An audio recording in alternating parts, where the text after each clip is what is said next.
Live service games currently suck. Whether that be the failure of Anthem to deliver on anything, or Halo and Battlefield dripping their content, there are so many examples of poor live service games. Now, in the latter years, before we had all of these live services and battle passes, we had paid DLCs, which meant developers actually had to deliver on their content promises, and as often they were bundled with season passes. I've seen a lot of players, at least since Battlefield camp, yearn for the return of this form, but this is actually the right move.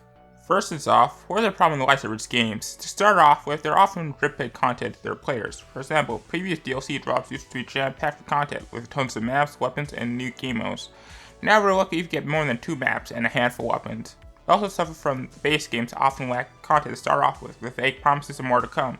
However, there lies the problem. Since they aren't obligated to deliver more content than the bare minimum, they just often do that. You currently experience this 24/2 in Halo Infinite. Despite these being solid games, they have virtually no content, and the devs just cancel content since they have no obligation to deliver on them. Now, in a premium system, developers actually deliver them their content promises, as people pay for that content. They can't afford to deliver on half-baked content or risk upselling players who pay for it. They have to have base games packed with content, or a good amount of the non-DLC players will just leave. There's a defense, you got this content free, or oh, this is free content, why are you complaining? Not to mention, you have to be a lot clearer on what they're actually getting. Players expect new content every season, they can't just saying, oh, we're getting content.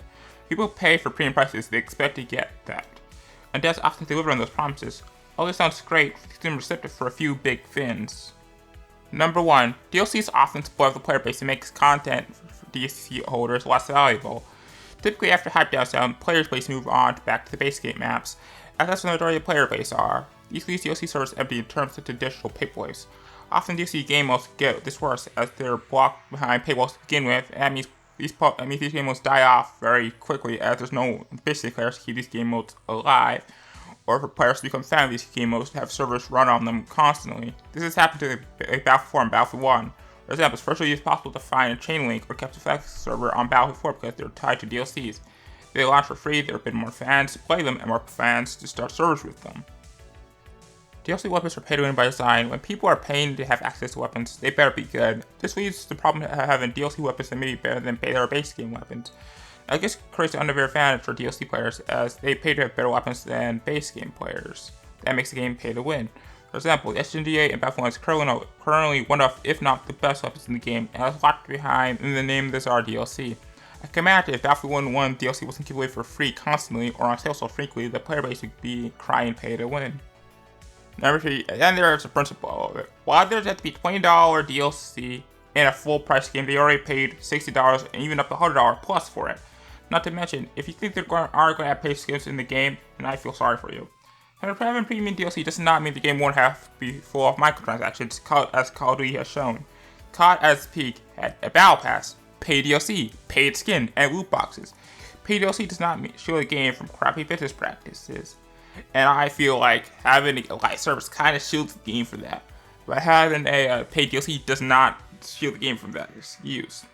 Editor fears here, I'm just clearing up what I'm trying to say. I'm just saying that, I'm not saying it's necessarily an excuse, I'm just saying it's more excusable for a live service game to have all these content than one we're paying for DLC having all this microtransaction stuff. So clear, I don't think it's necessarily right, I just think it's a bit better. Back to the video. Now, how do we solve this problem? I think it's very simple to solve this problem. Why not both? Why not have a premium system and have a live service? Having both systems allows for the benefits of both without having all the tradebacks of one or the other. This allows players to have access to all the content while gatekeeping certain perks and content to premium players. This way, players know what content they're getting and make sure developers actually deliver on their content promises. Let's give an example for the context of Battlefield.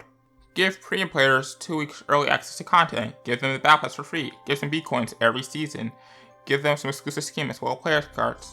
Gives people incentive to actually buy a premium, as well as developers have an incentive to deliver on just more of the bare minimum in order to entice people to buy premium. This, in my opinion, is one of the best ways moving forward to how we can fix live service games. If you have any other ideas or disagree with me, make sure to let me know by leaving a comment down below, or hitting the like or dislike button. But anyway guys, if you're enjoying my content, make sure you like, subscribe, follow me on Twitter, and join Discord. All links as always are in the description down below. And I'm the Furious WC, and peace.